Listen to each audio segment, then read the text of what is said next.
a participar de um reality show, que foi a Fazenda, né? Então as pessoas hoje, infelizmente a ignorância das pessoas, elas te rotulam, né? Falam, o que, que o ex-fazendeiro tá falando de política? O que, que o ex-lutador da UFC tá falando de política? Mas elas não entendem que por trás desse atleta e por trás desse cara que participou de um reality show existe um empresário ou talvez uma pessoa que viva da economia. E quando começou esse surto, obviamente teve vários cancelamentos, as pessoas começaram a tirar um pouco o pé, cancelaram os planos, e ó quem tá aqui, ó. E aí, então? Tudo Tchau, bom? tio. Esse é meu pequenininho, Theo, você Já tem conheceu, mais né? cabelo que o tio, hein? E que o pai. Então, Du, aí que aconteceu, cara? Hoje, de forma direta e indireta, eu emprego quase 100 pessoas, cara, nas 3 academias. Ó, show. Então, quando houve esse decreto de fechar as academias, teve vários funcionários que me chamaram na sala e teve um que até o Santoro, ele ganha um salário mínimo, cara. Então, assim, o pessoal até chorou, assim, sabe? Tipo, é, é muito foda falar isso, porque assim, eu, graças a Deus, cara, eu consigo ficar em casa, de fato, assim. Se eu chegar e falar, mas a grande maioria da população, hoje eu tenho 100 funcionários que dependem da minha academia para trabalhar. E eu não consigo pagar os caras com a academia fechada. E a academia, ela é da área da saúde, então assim, todo mundo sabe que as pessoas que treinam, as pessoas que se exercitam, elas estão muito menos propensas a pegar qualquer tipo de doença. Com Então eu certeza. achei, cara, eu de verdade, assim, eu conversava com os funcionários e dá um aperto no coração, assim, saber que até hoje eles me ligam perguntando e aí como que vai abrir, porque muitos não acompanham política e infelizmente, a gente não tem uma resposta, né, cara? E eu tô meio que de mãos abanando, porque se continuar desse jeito, talvez eu vou ter que fechar a academia, eu não sei como é que vai ser. O governo federal, né, agora puxando um pouquinho para o meu lado, o presidente Jair Bolsonaro ele deu esse auxílio. A gente sabe que muitas das vezes não é a renda integral daquele trabalhador informal, mas é uma força para pelo menos ele conseguir se alimentar, já que essas Sei, pessoas sei. não têm poupança, não têm reserva nenhuma. É o pessoal que trabalha de manhã para ter o que comer no almoço e no jantar, né? Também conseguiu liberar uma boa parte aí do salário das pessoas que recebem até 2 salários mínimos e trabalham em pequenas e médias empresas. E quando a gente está falando isso, a gente está falando de dezenas de bilhões de reais, em um momento em que o governo não estava esperando. O governo federal ele já despejou no mercado mais de 600 bilhões de reais no meio dessa crise. E a gente está vendo que uma boa parte dos governadores eles não reduziram a porcentagem dos impostos estaduais, como por exemplo o ICMS. E agora, para piorar ainda, por exemplo, o governador do Rio de Janeiro está indo na contramão da transparência, está aproveitando que, como é uma situação emergencial, você pode comprar um monte de coisa sem licitação, tudo é emergência, e está piorando a questão, falando que não vai haver transparência nos contratos, que giram em torno de R$ 1 bilhão no Rio de Janeiro. Ou seja, é uma margem, eu não estou acusando de nada, mas dá uma margem muito grande nessa situação para que autoridades venham a desviar o dinheiro público. E vale lembrar para vocês, né, pessoal, é uma questão de caráter. O cara que não rouba R$ 10, ele não rouba 10 milhões de reais. Né? Eu lembro uma vez de uma palestra que eu assisti do Benê Barbosa, em que pese ele fala muito sobre a questão do armamento, mas ele falou que certa vez ele foi no Nordeste, no sertão nordestino, ele falou que encontrou das pessoas mais humildes que ele já viu na vida dele. E eram pessoas que eram incapazes de roubar um par de sandálias havaianas. Por quê? Porque elas tinham na cabeça dela aquela educação de que roubar é feio. Então, para esse pessoal, pouco importa o valor do que ele ia roubar. Roubar já é feio, né? E falando um pouco agora de São Paulo, mudando um pouquinho, saindo um pouquinho da fiscalização, entrando um pouquinho da conduta específica do governador João Dória, é lamentável que a gente tenha visto recentemente ele dando ontem entrevistas para a Globo News e para a Globo, falando que eu quero, as pessoas têm que seguir a minha orientação ou a orientação da Secretaria de Saúde ou da OMS, se bem que a OMS ela falou que cada país tem a sua maneira particular de lidar com essa pandemia, que nem todos são iguais, mas dizendo que as pessoas têm que seguir a orientação de ficar em casa.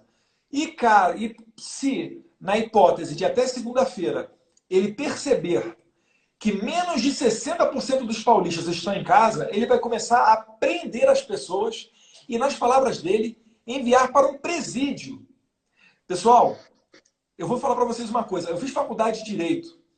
A Constituição é a nossa lei maior. E a gente tem, embaixo da Constituição, o Código Penal. Nenhuma dessas duas leis, desses dois ordenamentos jurídicos ficam afastados na hipótese de calamidade pública.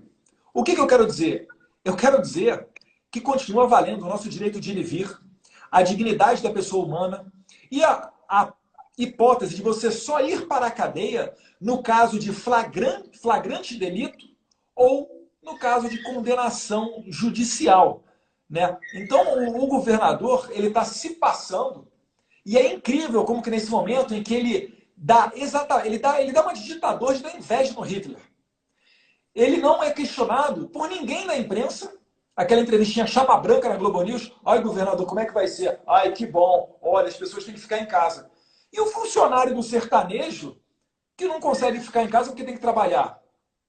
Então, assim, o presidente Jair Bolsonaro, que lá atrás, além da hidroxicloroquina, ele estava falando da questão econômica, ele está certo. Pode baixar um decreto do Papa falando para você ficar em casa. Se o cara não tiver o que comer, o que alimentar os filhos dele, ele vai sair para ganhar a vida, né? Então, uma Edu, situação lamentável. nesse caso que você falou, eu nunca passei fome por necessidade. Eu não estou aqui para falar que eu tenho uma história triste, muito pelo contrário. Meus pais sempre tentaram me dar tudo que eu tive na minha vida foi por causa dos meus pais. Mas as pessoas não sabem que o lutador de MMA ele perde muito peso. Ou seja, ele sente muita fome, cara. As pessoas elas não têm o mínimo de noção do que é um cara passar fome. Hoje, eu perdi 17 quilos para lutar. Eu sou magro. Eu chegava a ponto de querer jogar tudo pro alto e desistir de uma carreira de 10 anos porque eu sentia fome, cara. E essas pessoas que têm um filho, que têm um pai idoso, eu fico imaginando como deve ser você chegar na sua casa e teu filho chegar para você e falar, pai, eu tô com fome. As pessoas, elas simplesmente se preocupam com o próprio... porque não deixa de ser ego isso, né? A gente sabe que é uma política... ele não está pensando no bem do povo, ele está pensando no futuro, numa eleição que eu acho que foi um tiro no pé ele fazer tudo isso, mas enfim, ele está sendo um completo filho da puta, falando a palavra real, e ele não pensa nas pessoas, cara. Ele literalmente é um almofada. Eu tinha uma academia, só pra você ter noção, tá? Eu tinha uma academia que era na frente do ateliê da esposa dele. O que tinha de coação com os alunos da academia, às vezes o cara ia com um gorrinho, mexendo no celular, e os próprios seguranças da família dele paravam os meus alunos, e era um absurdo isso. Tanto que a gente tentou conversar, tentou falar, cara, não tem como vocês ficarem parando todos os alunos achando que todo mundo é criminoso. Então é uma almofada que só pensa no lado dele, só pensa... não deixa de ser uma ditadura. Eles falaram que eles iam rastrear os celulares. Não, Né? total, ele falou abertamente que vai usar o celular sem autorização. Por exemplo, vai usar o seu celular, sertanejo, sem a sua autorização. Mas eu vou treinar e vou deixar o celular em casa, velho. Eu vou deixar o celular em casa. Só pra ele largar muito de trouxa. Tipo isso. Ou isso, né? Mas é uma situação bizarra, né? Enquanto ele fala para a população ficar em casa, etc, e tralalá, ele tá trancafiado na mansão dele e ele bloqueou a rua dele inteira. Tem um vídeo de uma vizinha dele falando, olha, nem o Rappi, para quem não sabe, é um teleentrega, é um motoboy que foi deixar uma comida na casa de uma vizinha do João Dória, o cara não pôde entrar na rua para deixar a comida lá. Ela teve que sair. E a ordem é fica em casa, né? Mas ela teve que sair porque o João Dória não conseguiu ter uma flexibilização mínima para que os seus vizinhos, pudessem chegar uma comida na casa da pessoa.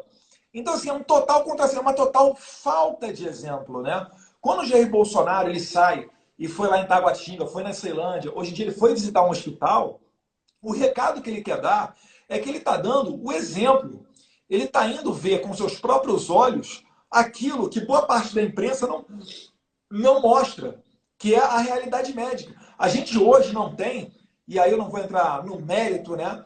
Mas as autoridades até hoje não consigo entender, nem federais, nem estaduais ou municipais, como é que você não tem um gráfico nacional para dizer quantas pessoas foram curadas, para dizer como é que está a curva, porque só mostra o seguinte, só tem a curva de morte, quem é que está morrendo, quem é que está se infectando. Porque isso daí tudo, o que eles fazem? Eles tentam botar na conta do presidente, dizendo que o presidente é um irresponsável, etc. e tal. O presidente, que desde o começo apostou e correu atrás da cloroquina, esteve em contato com médicos do Brasil e até do exterior, procurando essa cura. Enquanto a imprensa estava fazendo cordãozinho junto com a esquerda, junto com as autoridades, que vocês sabem quem são, junto com um monte de gente, para tentar tirar ele do poder. Mesmo sem o presidente ter cometido qualquer crime de responsabilidade. Então, assim, onde é que está o sentimento de união, o sentimento patriótico, de nós ajudarmos uns aos outros, nesse tipo de situação, quando a primeira coisa que as pessoas tentam é chegar ao poder de maneira ilegítima? Então, isso tudo, desculpa o desabafo, né? Mas é muito bizarro. E para você que falou de jejum, sertanejo, eu domingo fiz um jejum, que foi até proposto pelo presidente, a Conselho de Lideranças Evangélicas, mas nós propusemos um dia de jejum. E eu fiquei até às 6 horas da tarde sem comer nada. É E aí? claro, não chega a ser uma situação desesperadora. Eu até faço jejum às vezes, mas até a hora do almoço só, né? Eu corto o café da manhã, às vezes dou uma corrida de jejum, e a minha primeira refeição do dia é no almoço. Algumas poucas vezes fiz isso. Mas confesso, a primeira vez que foi até às 18 horas, a tentação que dá de furar o jejum é muito grande. Então, assim, acho que já consegue ter um pouquinho da imagem, da sensação do que é você ficar o dia inteiro sem comer. Sendo que no meu caso, eu ainda sabia que a geladeira estava ali, que o almoço estava ali. Então, o meu problema não era com a fome, era só a briga interna aqui com o meu cérebro, né? Mas realmente, Imagina aqueles que não têm nenhuma perspectiva, né, de quando vai voltar para o não, trabalho, de quando vai ter um pão na sua mesa, não dá nem para quando vai conseguir imaginar. alimentar a sua família, não dá. Você sabe, Du, é até um questionamento meu, assim, hoje em dia, eu acho que é muito mal colocado nas escolas a política no geral. Que eu estou querendo dizer com isso? Eu acho que o aluno, quando ele aprende a política na escola, nas escolas, no meu caso, os professores eles não passavam muito para a gente assim o real significado, a importância da política na vida das pessoas. Então, hoje em dia, o cara não entende o porquê que ele tem que estudar a política. Eu confesso para você, eu era aquele cara que sentava no fundão e na hora que tinha aula de política eu fechava o ouvido, não queria nem saber de política, porque a gente, de fato, a gente relacionava a palavra política à corrupção, porque nós vivemos anos de corrupção. Então, era meio que uma válvula de escape da gente, assim. E eu acho que tem que ser colocado isso de forma um pouco mais natural na vida das pessoas. Hoje, se você pergunta para uma boa parte da população, a população não sabe nem o que é os três poderes, não sabe o que é STF. Então, assim, ela vota com quem ela vai mais com a cara. Tô errado? Ou você acha que... Não, eu acho que você dá certo, Sertanejo. A gente até está passando eu digo até que a gente está passando por um processo de amadurecimento.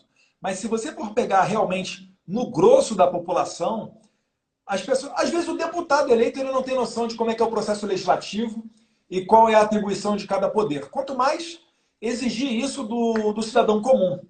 Aos pouquinhos a gente está mudando isso. Né? A gente começa a perceber que as pessoas no Brasil, a gente está longe do ideal, tá, sertanejo? E você tem razão, a maioria da população, se for pegar no grosso, realmente não sabe. Mas aos pouquinhos a gente está começando a mudar um pouco. Aos pouquinhos o brasileiro está aprendendo a cobrar mais do político. Aos pouquinhos o pessoal está sabendo o nome dos ministros do STF, etc. Ainda falta muito?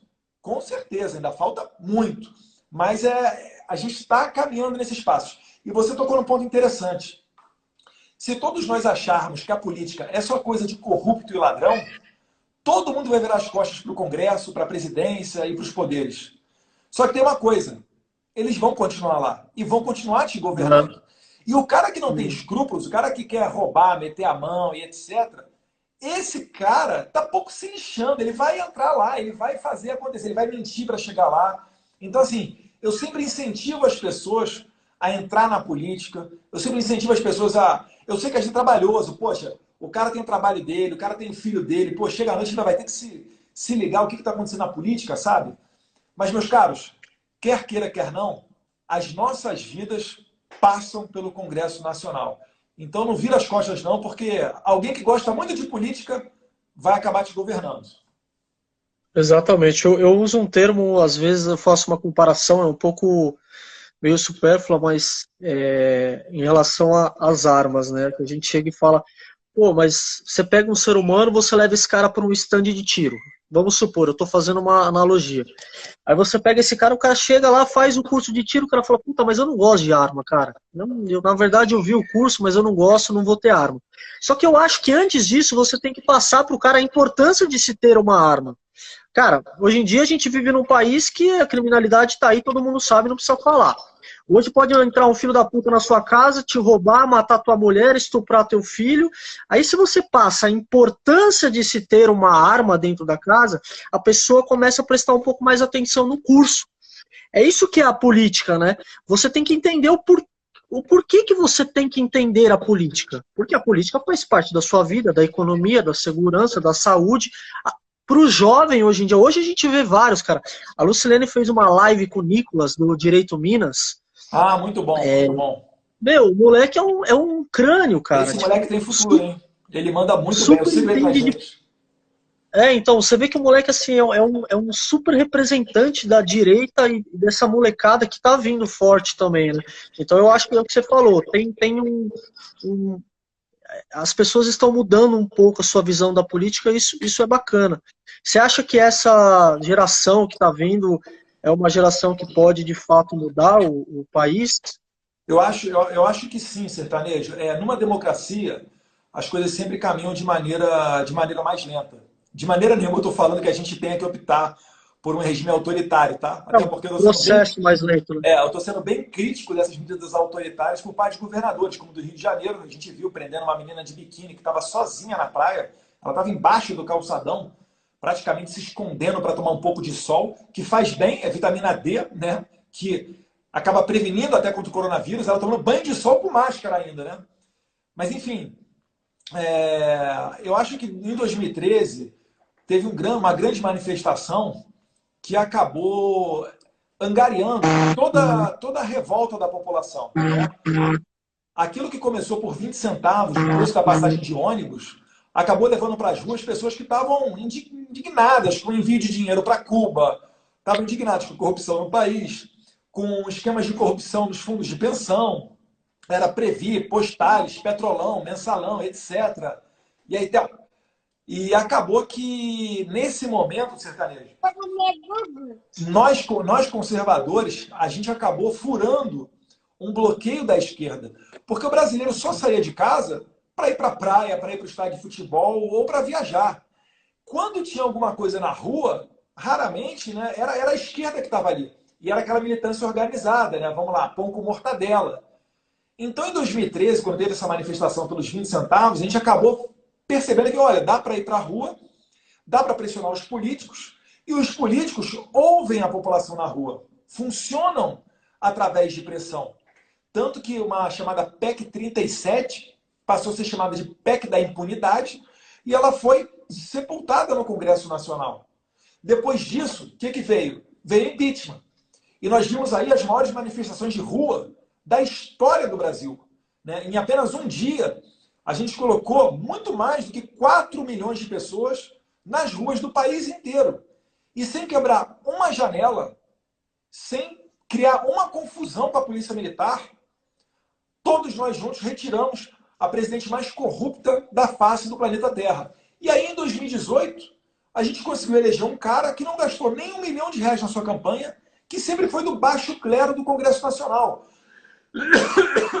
Ou seja, essa sequência de fatos, ela vai demonstrando que o brasileiro, a gente está vivendo um novo momento da política, né? Muitos acabam entendendo que, não, Eduardo, 2018 foi uma eleição totalmente peculiar isso não vai se repetir. Eu penso que é o contrário. Eu penso que depois de 2018, todas as eleições serão diferentes, né? Eu acho que a população não vai mais aceitar o político que gaste dinheiro para se reeleger utilizando dinheiro público, por exemplo. Entendeu? Enfim, e a gente está atravessando esse processo de amadurecimento político. Mas eu queria fazer a outra pergunta para você, Sertanejo. Não, deixa eu te falar uma coisa. Você sabe que quando teve a eleição, eu não votei no seu pai porque eu estava trancado, né, cara? Estava confinado? Eu estava confinado. E as primeiras perguntas que eu fiz quando eu saí, as primeiras perguntas que eu fiz quando eu saí, como é que estava a minha família, obviamente, e quem tinha sido eleito. E eu vou falar para você, eu já tinha combinado com a Lucilene que dependendo de como seria a votação, a gente ia sair do Brasil, cara. Porque assim, é tão de saco cheio, que chega uma hora que você fala, cara, se eu posso sair até então, dessa porra, vamos falar a verdade, eu não vou ficar. Aí quando houve essa notícia, eu cheguei em casa e comecei a ver os números. E você sabe que de fato, Edu, obviamente, a gente fica feliz, tal, que a direita conseguiu ter o seu espaço, mas é preocupante o número de pessoas que votaram na esquerda, de fato, né? Porque foram quase 40 milhões de pessoas que, assim, o Lula, ele foi julgado, ele foi condenado, foi provado. Isso são fatos, não houve nenhum golpe, não houve porra nenhuma. E as pessoas acreditam nisso, cara, porque isso é uma lavagem cerebral. Será que o Lula ele é formado em psicologia, mestrado, para fazer essa lavagem nesse povo e se fez de burro esses anos inteiros? Porque não dá para entender como que uma pessoa idolatra tanto uma figura. Porque, de fato, eles não idolatram o partido, é a figura, né, cara? Ele é meio que como um... Isso que não dá para entender. É que o sistema que eles montaram, depois de 13 anos no poder, segundo as contas do Zé Dirceu, se a Dilma tivesse completado o mandato dela, Zé Dirceu dizia que o PT nunca mais saía do poder. O que aconteceu? Eles conseguiram infiltrar na cadeia de poder muita gente deles. Muita gente. Hoje em dia, por exemplo, certamente tem pessoas que foram nomeadas durante o período do PT que ainda estão na máquina pública. Porque é muita gente na máquina pública. E depois de 13 anos, eles praticamente formaram uma geração inteira. A ponto de um moleque que nasceu lá em 2002, só viu o Lula como presidente, a Dilma como presidente, depois o Temer, agora um pouquinho de Bolsonaro. Esse moleque está chegando no mercado de trabalho agora, ou daqui a pouco. Então, eles quase fecharam por completo toda uma geração, doutrinando aquele moleque desde o maternal, ensino primário, agora ensino fundamental, ensino médio, e colocando todos os seus cupichas no poder. Né? Já dizia Antônio Gramsci, né? Quando você coloca alguém para ser jornalista, para ser juiz, para ser prefeito, para ser seja lá o quê, essa pessoa ela é um agente transformador. Independentemente da profissão, da ética da profissão dela, ela está ali para fazer a revolução acontecer. É por isso que, às vezes, o Dr. Miguel Najib, que tem um estudo aprofundado sobre escola sem partido, ele tem vários professores que passam ensino público para lecionar nas escolas públicas, dizendo, passei aqui para lecionar na escola XYZ. Graças a Deus, agora eu vou ensinar marxismo e ensinar como que o socialismo é bom e o capitalismo é ruim para o filho da classe média. Então, nessa atmosfera, chega um ponto que é quase difícil você retornar. Né? Você olha para a Venezuela. A Venezuela não consegue mais retornar através de uma eleição. Ali vai ter que ter suor e lágrimas mais ainda, para você conseguir reverter a situação na Venezuela. Então é complicadíssimo. E a pessoa que ela é doutrinada, ela acha que o Lula é Deus. Ela recebe uma bolsa assistencialista, ela acha que o Lula é Deus. E esses caras não têm pudor em mentir. Até hoje, por exemplo, Bolsonaro deu 13º para o Bolsa Família. Tem gente lá na base que fala que foi o governador do PT que deu, que foi o prefeito da esquerda que deu. Então eles não têm escrúpulos. Para essas pessoas, honestidade, honra, nome é coisa de otário. Só é válido esse tipo de caráter se for para beneficiar a causa. Qual que é a causa? é a sociedade igualitária. Quando todo mundo estiver igual, o objetivo deles está alcançado. Sabe onde é que é todo mundo igual? Em Cuba, na Coreia do Norte. Venezuela. Todo mundo igual a você, né? O partido muito bem, obrigado. E é preocupante porque assim, é foda também, o que me revolta muito eu acho que hoje a grande maioria desses jovens que vem estudando política tem como o Bolsonaro ou a figura que vai mudar realmente e que estava mudando, e eu, não por apoiar, não estou aqui falando porque eu apoio a candidatura, o governo do seu pai. Mas eu acho o seguinte, cara, de fato eu senti na pele a melhora das minhas academias. As pessoas, a economia começou a girar, as pessoas começaram a investir na saúde. A minha academia de 2 anos para cá, parece que de 2 anos não, de 1 ano para cá, eu aumentei quase 20% no faturamento. E quem achar que é mentira, eu mostro os números. E que de fato as pessoas começaram a acreditar, né, no Brasil. E o que me revolta muito, é aquele jovem rebelde sem causa, né, cara? Que é aquele filhinho de papai, filhinho de mamãe, que anda de iPhone, vai para os Estados Unidos todo ano e que levanta a bandeira do socialismo, do comunismo e acha que de fato isso é bom. E eu fico, cara, eu de verdade, eu até comentei com você, às vezes assim, as pessoas falam, pô, você tem que tentar fazer alguma coisa, entrar para política. E eu não sei se, de fato, eu estou preparado, porque é tanta ignorância, cara. A gente começa a ficar tão puto com as coisas que a gente acaba desanimando um pouco nesse lado. Mas é o que você falou, o cargo tá lá, né? Que sejam pessoas do bem que peguem esse cargo para tentar fazer alguma coisa pelo país. E esse rebelde sem causa, eles é o que mais me deixa puto, cara. Mas te falar, Que é olha a tal só. da lavagem que você fala, né? Sim, é óbvio que a preocupação sobre como é o trabalho, ela é legítima, mas ela não é essencial. Por exemplo, eu te apoiaria com certeza numa candidatura por saber, por conhecer o teu caráter, por conhecer a sua família, saber como é que é o processo legislativo e etc. E se você pega em 6 meses ali dentro, você consegue ver isso. Seja na Câmara Federal ou numa Câmara Municipal. Mas a gente precisa de pessoas boas. Agora, todos nós fazemos política. Engana-se quem acha que fazer política é só para nós, deputados federais, estaduais, quem tem mandato. Por exemplo, eu sou fãzão do pessoal do Brasil Paralelo. O Brasil Paralelo é uma empresa privada que não tem recursos públicos, que os caras fazem um trabalho sensacional de resgate da história do Brasil, botam filmes à disposição de graça na internet. Semana passada lançaram Pátria Educadora, que é o documentário mais profundo que dá o raio-x da educação nacional, porque é que está do jeito que está. Então é um exemplo de como você pode participar da política, mudando a cultura do Brasil, sem estar com um mandato, sem ter um mandato eletivo. Mas rapidinho, Sertanejo, olha só, você falou que a sua empresa estava voltando a se recuperar.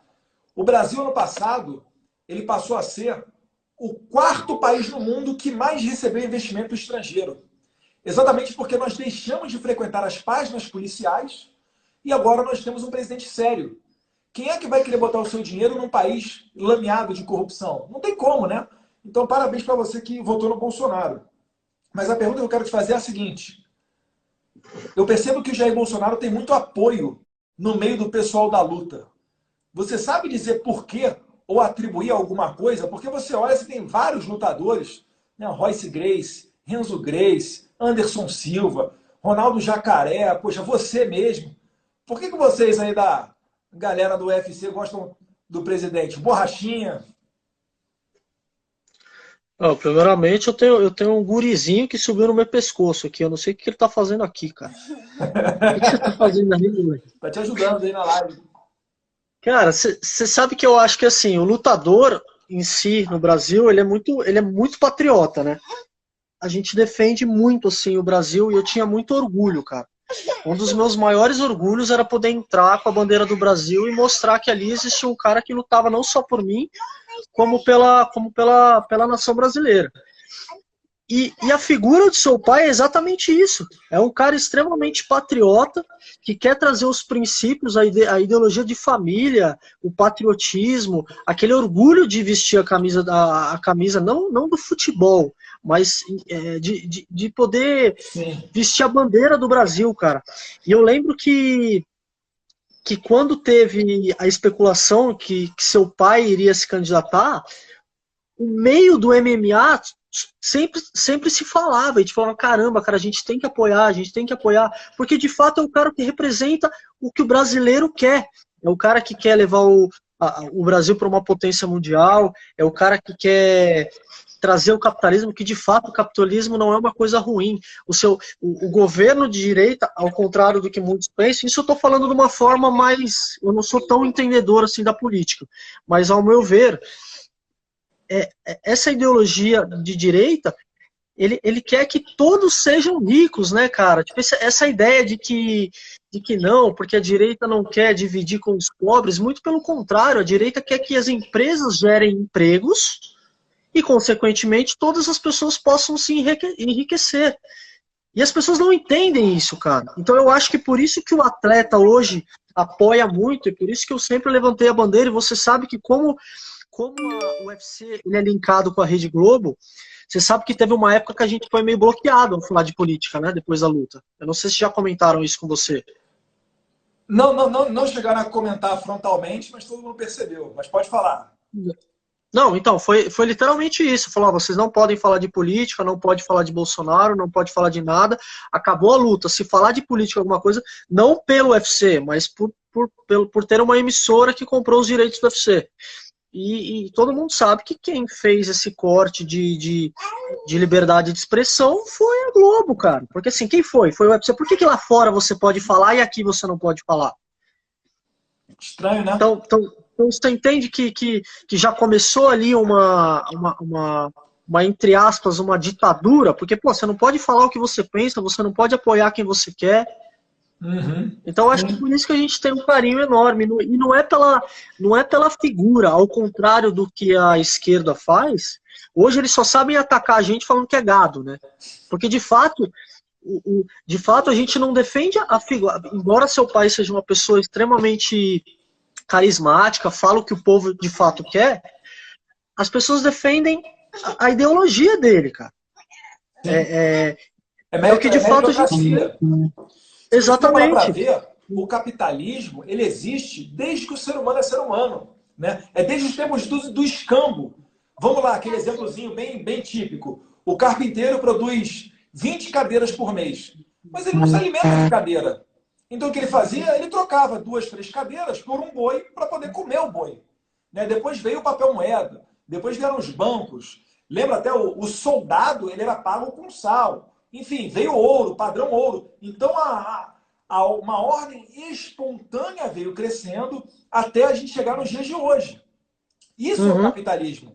O socialismo, ele é uma ideologia político-econômica que foi criada no final do século XIX pelo Karl Marx, e ela veio para tentar destruir o capitalismo.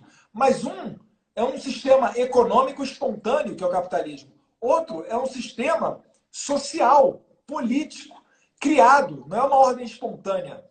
Então, desde que veio Karl Marx com essa ideia do comunismo, do socialismo ou do marxismo, é que a gente experimenta as maiores guerras, as maiores mortes no mundo. Se você parar para ver, só no século passado morreram mais de 100 milhões de pessoas. É Stalin, Mao Tse-tung, Pol Pot... Pô, mas quem vai me ajudando? É Fidel Castro, atualmente é Hugo Chávez, depois o Maduro. Essa galera toda são os mais sanguinários de todo. Por quê? Porque quando você quer dizer que a sociedade vai ser igual, você tem que, de alguma maneira, ser tão forte o suficiente, para conseguir tirar o dinheiro dos mais ricos e dar para o mais pobre. Só que isso daí não significa que o pobre vai ter o padrão de vida do rico. Porque rapidamente esse dinheiro se desfaz, principalmente no meio de corrupção que um Estado grande permite. Então, na verdade, o que você faz com esse sistema? Você apenas pega quem é rico e desce ele aqui para a pobreza. Quando o que a gente quer é exatamente o contrário. A gente quer que o pobre, através do seu trabalho e não através do Estado, que atinja esse conforto de vida do rico. Essa que é a grande diferença. Enquanto nós queremos um Estado pequeno, um Estado mínimo, que busque a prosperidade através da meritocracia, o pessoal socialista quer um Estado igualitário, feito através de um Estado grande. Não sei se eu consegui me expressar, mas essa é uma diferença Sim, sim. básica. É por isso que toda hora, quando alguém tenta implementar o socialismo, dá errado.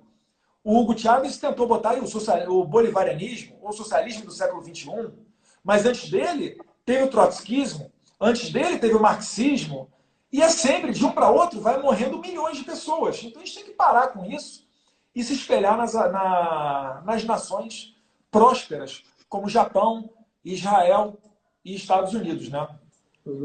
Exatamente. Eu acho que essa confusão que muitos, que as pessoas que não entendem muito de política têm na cabeça, sabe? Elas acham que o capitalismo é você tirar as coisas, você não querer dividir o pão, e que não tem nada a ver com as calças, né, cara? Muito pelo contrário, é, um, é uma grande burrice isso. E, Edu, deixa eu te perguntar uma coisa, cara. É, você acha que esse isolamento vertical, que é uma proposta do governo de seu pai, pode falar seu pai, né? Não precisa falar presidente, afinal de contas é seu pai. Você acha, você acha que de fato ele funcionaria? Porque assim, a população, cara, ela não respeita muito, né? Assim, o que eu iria fazer na minha academia? A gente ia reduzir um pouco o número de alunos, ia ter uma limitação de pessoas dentro da academia, ia aumentar um pouco a limpeza e ia diminuir um pouco o funcionário para não ter aglomeração. Mas você acha que de fato as pessoas iam respeitar, cara? Mas é assim, sertanejo, respeitar 100% é uma utopia, isso aí não existe, né? O melhor que se pode fazer, um primeiro passo, é ter um plano estratégico bem definido para conscientizar a população. Esse daí seria o primeiro passo, né? Muita gente hoje está em casa, vamos ser sinceros, é porque tem medo de sair na rua por causa do vírus, etc. Então a pessoa tem condição, pode ficar dentro de casa, a pessoa está dentro de casa porque ela se conscientizou de que estar dentro de casa, na cabeça dela é o melhor. Tudo bem, sem problema nenhum, ponto. Né? Mas o Estado ele tem meios de fiscalizar. Se você disser, por exemplo, sertanejo, olha, o comércio está autorizado a abrir para pessoas irem trabalhar que não sejam do grupo de risco. Perfeito? Perfeito. Então, o fiscal do trabalho, ele iria fiscalizar e se ele encontrasse no comércio uma pessoa do grupo de risco, por exemplo, maior de 60 anos de idade, ele poderia fazer uma advertência nesse comércio. Por exemplo, entendeu? A gente poderia começar fazendo medidas dessa Os maneira. É governadores não óbvio. quiseram nem discutir essa hipótese, né? Isso que é o foda, né? Os caras não quiseram, não Mas é quiseram porque discutir a absolutamente. intenção sertaneja é aterrorizar, cara. A intenção é ferrar com a economia e tacar na conta do Bolsonaro. O Dória e o Witzel, por exemplo, que são os maiores antagonistas do presidente, porque eles têm os seus projetos pessoais de poder, eles querem chegar à presidência, foram picados pela mosca azul, eles querem dar um cano na economia e tacar na conta do presidente. Há poucos dias atrás, os dois, no mesmo dia, com o mesmo discurso, falando que, olha, o governo federal tem que cumprir com as obrigações dele, que é repassar dinheiro para nós. Porra, São Paulo, gente, São Paulo é o maior PIB do Brasil. Sabe qual é o maior PIB dos estados, obviamente? O maior PIB do Brasil é a União. O segundo maior PIB do Brasil é o estado de São Paulo. O terceiro maior PIB do Brasil é a cidade de São Paulo. A cidade de São Paulo tem mais riqueza do que todo o estado do Rio de Janeiro, do que todo o estado do Rio Grande do Sul, do que todo o estado do Amazonas. Então, por que cargas d'água esses caras não estão fazendo igual o governo federal e reduzindo tributos como o estadual ICMS ou o municipal ISS? Esses caras estão se deleitando, porque o governo federal está se descapitalizando, está mandando dinheiro adoidado, já foram mais de 600 bilhões de reais para garantir emprego na pequena e média empresa, para garantir 600 reais para o trabalhador informal, para dar um upgrade no Bolsa Família. E esses caras aí, ó, só estão mandando prender o povo. Ou seja, solta bandido, falando que o coronavírus é perigoso no presídio, mesmo que no presídio não tenha nenhum caso de coronavírus, e manda prender o cidadão de bem. Isso com a vigência da Constituição. O que a gente está vendo hoje no Brasil é um absurdo sertanejo. É um absurdo. Outro dia, uma artista bem famosa, que a mãe também é artista, falou que a pandemia não seria de todo ruim se a pandemia tirar o Bolsonaro do poder. Ou seja, Antes dela, só o Hitler falava isso. Só o Hitler é que falava que para o seu plano de poder político, abertamente, matar algumas pessoas não interessava. No caso do Hitler, com relação à raça, né? Ele falava que quem não era ariano tinha que morrer para o plano de poder nazista. Ela está Foi falando... exatamente o que ela falou, né? Não, ela falou De fato, foi exatamente isso. Ela falou exatamente exatamente isso. isso. Né? É bizarro, é bizarro. Assim, essa pandemia, não só as máscaras estão caindo, como estão se aflorando aí o ímpeto autoritário dos nossos governantes, mesmo sem poder, né? Mas enfim, E você sertanejo. acha, Fala aí. você acha que não tem nenhuma medida que o presidente possa fazer? E por que ele não faz? Talvez seja ruim ele tomar Sertanejo, essa responsabilidade. ele está numa situação delicada, né? Os inimigos dele só estão esperando um passo errado dele para vir para cima dele. Só que o STF, através do ministro... Nossa, ele foi secretário de Segurança Pública de São Paulo. Como é que eu esqueci o nome dele? Se você esqueceu, imagina eu, cara. Mas, enfim, decretou que a responsabilidade sobre ditar as regras do confinamento e se o comércio vai ou não abrir é dos governadores e prefeitos, né? Então ele tirou... Então não tem o que ele fazer, no caso, né? Não, né? Nesse caso, ele não tem o que fazer. Mas eu acredito que com a população se manifestando na internet, aos poucos indo nas ruas, todo mundo está vendo o que está acontecendo. Ninguém está feliz com essa situação. Então esses governantes, cada vez mais, eles vão tomando pressão para que eles tenham minimamente uma maneira de abrir o comércio, para que as pessoas voltem a trabalhar. Vale lembrar também que não foi o presidente que mandou fechar nada. Todo mundo tomou essas atitudes, ninguém consultou o governo federal não, tá? Ninguém consultou, nem a prefeitura. Eu vi prefeito falando, quando o governo federal mandar, por decreto, eu vou abrir meu comércio. Ô, amigão, pode abrir amanhã, tá? Ninguém está te pedindo de nada, não. O que está ocorrendo é que alguns prefeitos, como Everton Sodário, de Mirandópolis, quer abrir o seu comércio, faz o decreto, e o governador Dória não permite, colocando leis, decretos estaduais em cima, e certamente também ameaçando com a sua polícia militar. Quando não, o Ministério Público também vem em cima do prefeito. Então a gente está vivendo uma situação delicada, mas a gente tem que deixar tudo bem claro para a população saber quem é que são os responsáveis sobre toda essa situação. Mas, Sertanejo, vou encaminhar aqui para o final, te deixar aí para as considerações finais, só fazendo mais uma observação, né? O Lula, ele foi eleito depois que ele virou o Lulinha Paz e Amor. Deram um tapa ali no Lula, né? Botaram um terno mais alinhado, fizeram a barba dele, umas aulinhas de dicção para ver como é que ele faz, beleza? Virou um cara cool e começou a falar o que o povo quer ouvir. Isso daí é o político padrão. Por que o Jair Bolsonaro não é igual ao Lula? Porque o Bolsonaro, ele não fala o que o povo quer ouvir. Ele fala o que o povo gostaria de falar e não pode. A coisa que eu mais ouvi durante a eleição e antes dela é o seguinte: poxa, Eduardo, o seu pai é sensacional. Ele falou aquele negócio lá para Maria do Rosário que eu adorei. Ele falou da meritocracia, citando Joaquim Barbosa e indo contra as cotas raciais, que eu concordei. E foi dessa maneira que o Bolsonaro conseguiu crescer, né, politicamente. Claro, com o fator internet, que aí a gente quebrou o monopólio da informação da imprensa, e conseguiu ser eleito porque ele formou um exército de voluntariados, que são essas pessoas que estão nos assistindo agora, as tias do Zap, os robôs, né? Mas dito isso, Sertanejo, vou abrir você para suas considerações finais. Até porque tem mulher é isso aí, vestir, Du. Eu queria agradecer aí pelo esse bate-papo. Você sabe que além de ser o seu fã da sua família, pude conhecer um pouquinho de vocês e tem uma coisa que a gente não aprende, né, cara? Que em faculdade, em curso nenhum, que é caráter, né, cara? E isso as pessoas que te conhecem sabem que de fato a sua família tem um caráter e representa nós de fato. E queria agradecer hoje nessa data aí tão importante, né?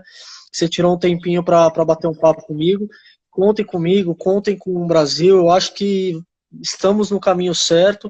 Infelizmente, a politicagem ainda existe, mas eu acho que é o que você falou, a população unida, a gente vai conseguir retomar nosso país aí, retomar a economia como já havia sido aquecida. E obrigado, Dudu. Brigadão, manda um beijo Nada, para que toda a isso, sua tamo família. junto. Pra Beretinha, cadê a Beretinha? Tá aí causando? Tá correndo lá fora. Tá fechado aqui no quarto. Então, beleza. Obrigado. Quando você vier passar. Até hoje você tá me devendo uma corrida, cara. Você falou que você Pô, corre nada. Meu. corro, pô, corro. Quando você vier para São Paulo, a gente marca aí de bater um papo. Morando Obrigadão, em viu, Du? Brasília aqui, eu tiro os cabelos aqui porque eu não consigo surfar, mas correr ainda Pô, dá tempo. falar nisso, deixa eu te falar rapidinho. Eu vou fazer implante, cara. Quer fazer, não? Vai lá na Turquia? Não, eu vou fazer aqui no Brasil mesmo, é sério. Eu vou, acho que semana que vem fazer. Não, cara, eu vou pegar meu dinheiro e vou investir aí, pode deixar. Tá batendo em careca não, aí, ó, tá bonitinho, ó. Aí. Não, Se de longe pegar, até que não tem. já manja a mulherada. A mulherada é muito mais vaidosa do que os homens, né? Quando vai tirar foto tem que ser desse lado, que esse lado aqui é mais bonito do que esse e tal. Ah, comigo Você não, fica bom comigo do outro lado. eu tenho que arranjar aqui um fundo preto, que aí, ó, olha lá, ó, fundo escuro, Olha lá, nem parece que é aí careca fica lá. bom. Aí eu Aí vou ficou trocar e olha um bacana. pouco, olha lá. O meu já não tá. É, o meu só tem que olhar de cima pra baixo, assim, ó. Aí É tá isso aí, não pode triste. tirar foto de cima nem pensar, foto de baixo aqui, ó. Pá. Tristeza, velho. Du, obrigado, viu, Valeu, cara? Sérgio. Brigadão. Fiquem com Deus. Deus abençoe você e toda a sua família, viu? Beijão aí na Lu, no Té e no Davi. Tamo junto. Tchau, Valeu, tchau. guerreiro. Tchau, tchau. Tá aí, pessoal, bate-papo com Sertanejo, né? Sertanejo UFC, quem quiser seguir ele tá aí. É empreendedor, tem academias, foi lutador de UFC, teve a participação também na Fazenda, camarada nosso, bom bate-papo. E falar para vocês aqui, mandar um alô aqui pro Paulo Chuchu, policial civil de São Bernardo do Campo, sempre presente nas lives. Pugliese também, cabeleireiro, sempre presente nas lives. Aliás, Pugliese, desejo sucesso no seu negócio. Né? Sei que tá sofrendo aí com o shopping fechado, mas Deus quiser vai conseguir reverter essa situação. Ricardo Carlini, amigo de Minas Gerais, também fã e sempre transmitindo as questões aí das lutas. Roberta Lopes do Direita Minas, bom demais. Beijão, Roberta. O Mário, eu estava anotando aqui o sobrenome dele e ele falou ali, eu sou da Robosada. Um abraço aí para a Robosada, Mário. Vamos ver mais quem aqui. Valeu, Pugliese, vamos vencer. Lady DF, sou fã. Bolsonaro representa Roma Xerox. Flávia Nunes, estamos juntos. Raquel, bandeira do Brasil, sou de Lagoas. Jailson, um abraço para Lagoas. Terra do nosso Siqueira. Terra do nosso Siqueira. Tamo junto, Roberta. Bruno, um abraço. Bruno Engler, DM, famoso ursão da Coca-Cola, né? Depois daquela moral que o Bolsonaro deu pro Bruno Engler, no meio da Jovem Pan. Ó, tá. Eu tô esperançoso aí, Bruno. Deus quiser, vai dar certo os seus planos. Vamos ver aí. Tem meu apoio. Marlon de Queimados, mande um abraço para Recife. Luísa Ribeiro, um abraço para Recife, terra de Maurício de Nassau. Luciana, Barra do Piraí. É Barra do Piraí que tem uma central grande da Light? Tô certo, Luciana? Me corrija aí se eu estiver errado, mas eu acho que é. Tamo junto, meu amigo Douglas. Um abraço, Douglas. Temos história do ditador Lula Dória, Ricarangos. Sargento Galesco, sempre em QAP, Sargento. Como é que tá? Pô, Sargento, tem que ver se a gente se encontra em alguma formatura militar. Agora tá complicado, né? Davizinho Radical acompanhou a gente na outra live, tá acompanhando agora também, Davizinho. Um abraço para você. A gente está com um novo secretário de esportes, é o Marcelo. Ele é do Rio de Janeiro. E vamos ver aí. É que é complicado falar agora, mas eu sou entusiasta do surf. Eu acho que dá para aproveitar muito melhor o surf colocando em escolas. Vídeo que mais de 80% dos brasileiros moram no litoral. E a gente está vendo como que é orgulho, né? O Brazilian Storm, chamado Brazilian Storm, que está sendo uma geração nova de brasileiros no Campeonato Mundial. Dentre eles aí já tem Gabriel Medina com 2 títulos mundiais, o Ítalo Ferreira, que foi campeão recentemente. Poxa, o Adriano de Souza, o Mineirinho, também arrebentou, está de volta agora no circuito mundial, levando a bandeira do Brasil lá para cima. E também sempre, por exemplo, Medina agora tem um instituto, Gabriel Medina, e é muito bacana ver que o surf é um caminho, é um esporte que dá para as pessoas sentirem orgulho. E de igual maneira, todo mundo vai lembrar das Paralimpíadas ou Paraolimpíadas, e o Adapt Surf, ou seja lá como você venha a chamar, pode sim ser um esporte promissor. A gente tem que incentivar, e surfar é bom demais, né, gente? Eu fico com uma saudade aqui terrível. É óbvio que esse é o menor dos problemas, né? Nem se compara com o problema de quem tá com dificuldade de se alimentar, mas esporte é vida, esporte é saúde, é saudável, então sempre recomendo, beleza? Davi Marcha 10, Egildo Ribeiro 13, Pugliese. Pessoal, muito obrigado pela presença de vocês. Assinem o Brasil Paralelo. Se você ainda não assistiu, uma excelente oportunidade nessa quarentena. Você que está em condições em casa, entra no YouTube, bota lá Brasil Paralelo, Pátria Educadora. Tem são 3 filmes que fazem parte dessa trilogia. Eu sou fã do Brasil Paralelo, assiste lá. Tem outros também sobre a história do Brasil, sobre 1964, e certamente vocês vão adorar os filmes do Brasil Paralelo. Um abraço, fiquem com Deus.